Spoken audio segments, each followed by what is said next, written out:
ప్రశ్న రావణ కేసులో ఇప్పటి వరకు 2 సార్లు అయిందండి గమనాన్ని ఇంద్రసేనారెడ్డిని విచారించడం. ఏంటంటే మీకు ఇంత డబ్బు ఎక్కడి నుంచి వచ్చిందా, అసలు యూట్యూబ్ లో మీకు వచ్చేది తక్కువ, మీరు ఇంత మెయింటైన్ ఎలా చేస్తారన్న విషయంలో ఇంద్రసేనారెడ్డి గమన తలా ఒక రకంగా చెప్పడం జరిగింది. మొత్తానికైతే యూట్యూబ్ ఛానల్లో మీరు పెట్టే కంటెంట్ బూత్ కంటెంట్ కి ఎవరు స్క్రిప్ట్ ఇస్తున్నారు అంటే గమన నేనేను స్క్రిప్ట్ రెడీ చేసేది, తిట్టేది మటుకు ప్రశ్నగాడేనని చెప్పేశారంట ఇంతవరకు. అయితే ఆమె సహచరుడు ఇంద్రసేన చౌదరిని పోలీసులు 2వ విడత కూడా విచారించడం జరిగింది. ఈ విచారణలో భాగంగా కొన్ని నిజాలైతే బయటపడ్డాయని చెప్పేసి సోషల్ మీడియాలో ఉంటాం. మెయిన్ గా ఏంటంటే ప్రశ్న యూట్యూబ్ ఛానల్ కు సాగిన నిధుల ప్రవాహం గురించి పోలీసులు ప్రధానంగా ప్రశ్నిస్తే ఇది ఆంధ్రప్రదేశ్ నుంచి ఒక బులుగు పార్టీకి సంబంధించిన వాళ్ళు డబ్బులిచ్చి ఛానల్లో తిట్టించుకోవడమే దీని యొక్క పని. వాళ్ళు నెల డబ్బులు వేస్తారు, రోజుకి ఇన్ని వీడియోలు పెట్టాలా, ఈ విధంగా ఫలానా వాళ్ళని తిట్టాలా అని చెప్పేసి వాళ్ళు టార్గెట్ ఇస్తే వాళ్ళ మీద మటుకే చేస్తారన్నమాట. మతపరంగా రాజకీయంగా 1, 2, 3 వ్యక్తుల మీదనే ఈ యొక్క ఛానల్లోని కంటెంట్ అంతా జరిగిందని చెప్పాలి. ఆ విషయాలకు సంబంధించి ఇంద్రసేనను మరియు గమనాను అడిగితే వాళ్ళు ప్రశ్నలు దాటవేసే ధోరణిలో ఉన్నారని తెలుస్తా ఉంది. నగదు బదిలీ విషయంలో కూడా వీరిద్దరు అక్రమ మార్గాలకు అనుసరించినట్టు తెలుస్తోంది. నగదు బదిలీ అంటే ఎవరో కాదు, మన ఇంద్రసేన చౌదరి గారి తమ్ముడు వైఎస్ఆర్సీపీ నేతట. అందువల్ల ఆయన ఇల్లు రెంట్కిచ్చి ఆయన ద్వారానే డబ్బులు తీసుకుని ఈ యొక్క తిట్టుడు కార్యక్రమాన్ని పెట్టారు. మొత్తానికి ఛానల్లో కంటెంట్ సెలక్షన్, స్క్రిప్ట్ మేకింగ్ ఇవన్నీ కూడా గమన చూసుకునేదనే సమాచారం ఇది వచ్చేసింది. ఇప్పటి వరకు గమన ఆధ్వర్యంలో చాలా వరకు వీడియోలు అప్లోడ్ చేశారు. అందులో మొత్తం విద్వేషపరమైనగా ఉన్నట్టుగా పోలీసులు నిర్ధారించారు. ఇంద్రసేన చౌదరి సోదరుడు వైసీపీ నాయకుడిగా ఉన్నారు. ఇంద్రసేన చౌదరికి గమనకు బెంగళూరు పరిచయం అయింది. మొదట్లో ఈమె గమన ఒక బోటిక్ వ్యాపారం నిర్వహించేది. ఈమెకు రాము అనే భర్త ఉన్నాడు. అతను మాత్రం మంచివాడే, రాముడు మంచివాడంటగా అతనేమో మంచివాడే. కాకపోతే మన గమనానే నాకు రాముడు కాదు రావణాసుడు కావాలని చెప్పేసి వెతుకుతా ఉన్న సందర్భంలో వీడు దొరికాడు.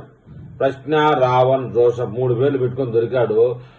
వాడి ఛానల్ అప్పుల్లో ఉన్న కారణంగా ఈ గమన టేక్ ఓవర్ చేసింది. వీడైతే గాని బూతులు బాగా తిట్టడు, మనకు బాగా పనికొస్తాడని చెప్పేసి ఇంద్రసేన చౌదరితో మాట్లాడి వాడిని యూట్యూబ్ లో వీడియోలకు పెట్టుకుంది.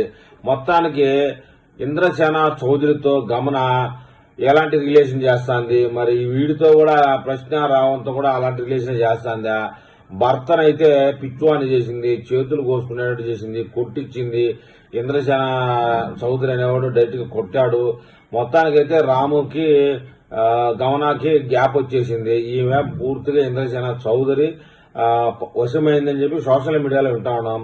అయితే ఈ ఛానల్ కి సీఈఓగా గమన వ్యవహరించడం జరిగింది. ఎందుకంటే ఈ ఛానల్ ఎందుకు సీఈఓ అంటే ఆల్మోస్ట్ వీడు పెట్టే కంటెంట్ కి బూతుల కంటెంట్ కి దాదాపు లక్షల్లో సబ్స్క్రైబర్లు ఉండడం, ఆ ఛానల్ కి అంతో ఇంతో వ్యూవర్షిప్ రావడం వలన ఆ ఛానల్ గమన టేక్ ఓవర్ చేసింది.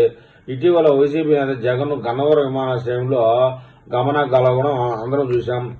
ఆయన కాళ్ళు పట్టుకుని స్వామి నీ గురించేను ఈ విధంగా అంతా చేశాం, నీ గురించే ప్రతిపక్షాన్ని అధికార పక్షాన్ని తిట్టుతున్నాం, ఇప్పుడేమో ఫోన్లు లాక్కున్నారు, ఆ ఫోన్లలో పిచ్చి పిచ్చి మా పర్సనల్ కంటెంట్ అంతా ఉంది, నువ్వు తప్పితే మాకు సహాయం చేసేవాళ్ళు ఇంకొకటి ఎవడు లేదు, కాబట్టి విమానాశ్రయానికి నువ్వు వస్తున్నావని తెలిసి నేను విమానాశ్రయం దగ్గర పడిగాపులు కాసి రాత్రి మౌళ్ళు నీ కాళ్ళు పట్టుకుంటాను, మమ్మల్ని నువ్వే కాపాడాలని చెప్పి పిచ్చి ప్రయత్నం చేసింది.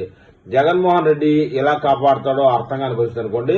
అయితే పోలీసులు మా డేటా తీస్తే మటుకు నీది కూడా బయటపడుతుంది, నువ్వు కూడా ఇందులో నిందితుడు అవుతావని చెప్పినట్టుగా తెలుస్తా ఉంది.